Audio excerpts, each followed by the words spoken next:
Hey, what's up? This is Brian Pfeiffer, the owner of BachelorVegas.com. I'm standing here today, guys, in front of the Fontainebleau. Okay, this is Fontainebleau, Las Vegas, and this is just one of the entries. This is the one off of Elvis Presley Drive here, right by the Las Vegas Convention Center. I actually prefer this side a lot better to come in and out of, a lot less traffic. There is one off Las Vegas Boulevard to get in and out of this place, and it's a little bit more congested. Sometimes really hard to get out of there, actually. So if you guys are coming here and driving or getting dropped off, probably take the one off Elvis Presley Drive to come into this place. This video is going to be all about the bottle service over at Liv Nightclub, okay? And I'll talk a little bit about the place and what's going on with it right now in the summer of 2025. This place is did a fresh remodel to, it's only been open 2 years. This is the second year now. But the first year, they kind of had like a trial and error type of year. They brought in some big talent. They had Calvin Harris. The John Summit was one of the residents, Dom Dolla. And, they had nights where they were hitting capacity, and they didn't really have enough room for everybody. So people were coming here getting pissed off. They couldn't get in.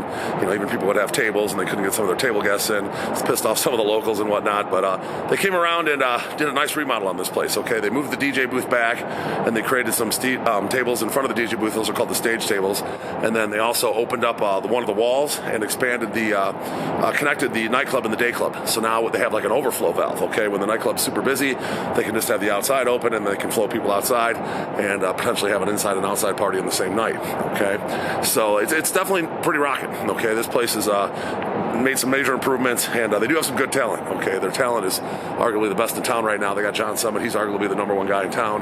Dom Dolla is probably in the top 5, if not number 2, okay? So Dom Dolla and John Summit, and they also have Tiesto on limited dates. They share him with the Tao Group, all right? They got another big hitter from hip-hop-wise. It's Metro Boomin. Whenever he's there, I was just there at a Metro Boomin party this past Saturday. Had one of the stage tables with a group from Canada. Absolutely awesome party, okay? Tons of girls, good music, good vibe. And they also got David Guetta. They have him mostly at Liv Beach, but sometimes he's at the nightclub as well.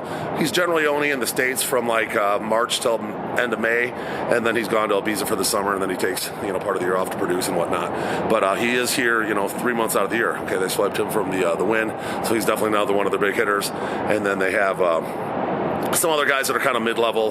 They got Kalani, they got Chloe, they got Dombrowski, just to name a few. There's some newer up-and-coming guys that got in the mix too. They're taking some, gambling on some of these new guys to, produce some stuff and hopefully get big, kind of like what happened to John Summit and Dom Dolla like 3-4 years ago. Okay, so they have a good talent buyer here. Okay, I'm not sure who it is, but the talent buyer knows what they're doing, and they're doing pretty good here. I have to admit, this is arguably one of the best places in town. It definitely gives Omnia and XS and Zook a run for their money on the big nights. All right, so let's talk about getting into this place. All right, there's several different options. I mean, obviously, when you come here, you got to either get on the guest list, you're going to buy tickets, or you're going to get a table. All right, everybody's going to have to pass through an ID check, so make sure you bring your ID, and then you got to go through security. There's going to be a little bit of a pat down. They're not too strict here. They don't really dig into your pockets and whatnot. They just make you pull the stuff out of your pockets. They look at it, wand you with a metal detector, and then you get in. All right, I've seen ticket prices get stupid over here. Okay, when they have John Summit or Dom Dolla, males are paying like $250 just for a cover charge. Okay, pretty stupid. It is what it is. But you're probably better off buying tickets in advance or coming in on a table or potentially doing some kind of VIP entry with myself if you're a guy. Girls, possibly guest list or VIP entry or buy tickets. It's usually not as hard for girls to get in as guys. All right.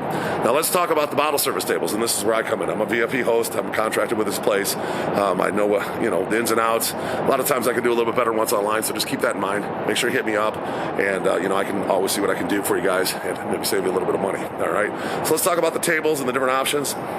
Obviously the most expensive tables, we'll start there and we'll work our way down. Okay, the stage tables are going to be the most expensive.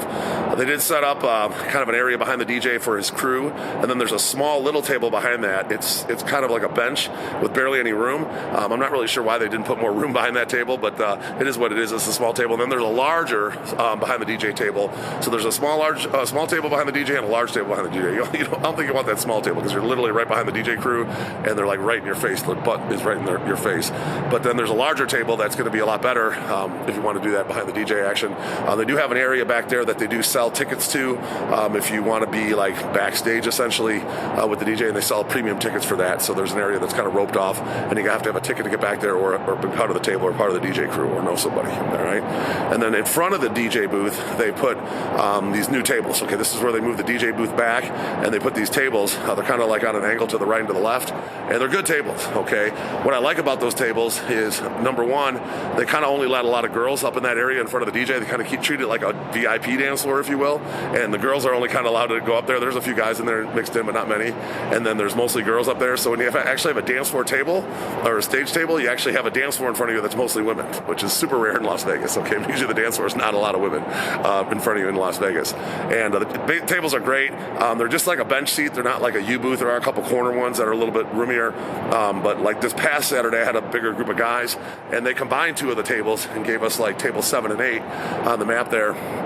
And those tables were actually really good. Okay, we had plenty of room to operate, kind of a roped off area between us and the dance floor, and we had bench to sit on and a couple tables side by side, and it was a lot of fun. Okay, great party, guys had a blast. Night that they'll definitely remember, and I'll remember as well. Enjoyed it. All right, and then you got your dance floor tables. Those are going to be the ones around the main dance floor. Okay, several good tables there. There's some that you could kind of combine and make bigger ones if you had a big group. You could combine two of those, but those are good tables as well. Usually the biggest spenders are going to be on the right or the left side, closest to the DJ. Those are nice big tables, kind of like a half of kind of like an L booth, if you will. That's kind of a curve, but it's a good booth. Those are good tables. And then there's ones all the way down, and then behind at the very end of the dance floor, straight out from the DJ is going to be your center dance floor tables. Okay, the center dance floor tables are not as big as the regular dance floor tables because you're just like a bench sort of and a table, but that area is kind of cool. You are near the bathroom, and the girls do pass that area a lot. And I had one of those tables like 2 weeks ago, and the guys had a blast. Okay, we pulled plenty of girls into our area. That whole area was just a nice vibe, and we had a lot of fun. That was for David Guetta. Okay, so it was a lot of fun over there, and I would recommend those if it's a little bit smaller group. I probably wouldn't do a group of 10 in that area. Maybe a group of 6 to 8 would be better. If you're going to do a group of 10, try to get one of the regular dance floor tables if you want to be on the dance floor. All right, and then you're going to have your upper dance floors. Those are going to be the ones behind the regular dance floor tables, okay, and those are good too. There's a couple that are smaller for maybe groups of 6 to 8, and then there's a few that are a little bit bigger corner tables that are going to be more like 10 to 12. But you do have a nice area around the table to kind of stand, and they do kind of rope that area off and only let people in that have tables and wristbands into that area. So you do have a little bit of room to move and operate in those areas. Those are fun tables. I've had them many times. I've seen John Summit, I've seen Tiesto, several other big DJs at those upper dance floor tables, and always had a good time. Never complaining customer on that one. Okay, and then behind the center dance floor tables, there's also some center upper dance floor tables. Those are probably the worst tables in the main level. Okay, because they're so far back. They're nice, roomy, big tables, but they're just so far back, and there's not a lot of action back there. There was one that's kind of by the bathroom there that's going to have the most action, and there's a couple that are like just in the back, and the people don't generally hang out too much back there. They're going to kind of hang out closer to the DJ, to the right and the left where the bars are. Okay, so there's just basically people walking in, coming in right behind those tables, and that's it. Okay, so if you got a self-contained group, those might be okay. They're going to be a little less expensive than the regular upper dance floor tables, so it might be your thing if you got a self-contained group, like a nice mix of guys and girls. All right, then we're going to go upstairs. Now, there is 2 staircases to go upstairs. When you come into the club to the right, there's one, and then when you come near the DJ on the other side, there's another one that goes up to the other side. So there's got a decent amount of flow, okay? There used to be another staircase that came down behind the DJ, but that got booted out of there when they expanded to the outside and kicked out the wall. So now upstairs, you got your balcony tables, okay, to the right and the left. On the right, if you're looking at the DJ on the right-hand side, there are a couple that are like a little bit smaller toward the front that they recently added when they did the wall kick out. But those are roped off, and you do have a nice big area around the table. So those are pretty good too, and they're real close to the DJ, right on top of the DJ essentially. So I've had customers that had those, and they like those, okay. And then the other ones are really nice large tables, okay. There's balcony tables all around the DJ. There's only a couple that have semi-obstructed view because of speakers, but it's not even that bad of a obstructed view. I mean, you can easily move just to the right or the left a little bit in your section, and you can still see the DJ just fine. Okay, it's not like there's a wall or a pillar in front of you or anything like that. So those are all good tables. I wouldn't really take one over the other, all fine. And then there's 2 big ones in the middle. If you're looking at the straight on from the DJ and toward the back, those are called your balcony royal tables. Those are good for like 20 people. They're huge. Okay, they're huge booths. I've had them a couple times myself, and those are good for big groups, and they're looking straight onto the DJ. All right, and then behind those, there's a couple tables called the second row balcony tables. Those tables suck. I wouldn't recommend them. They're not very good. You can't see anything from back there, and you're kind of out of the action. Nobody really hangs out back there.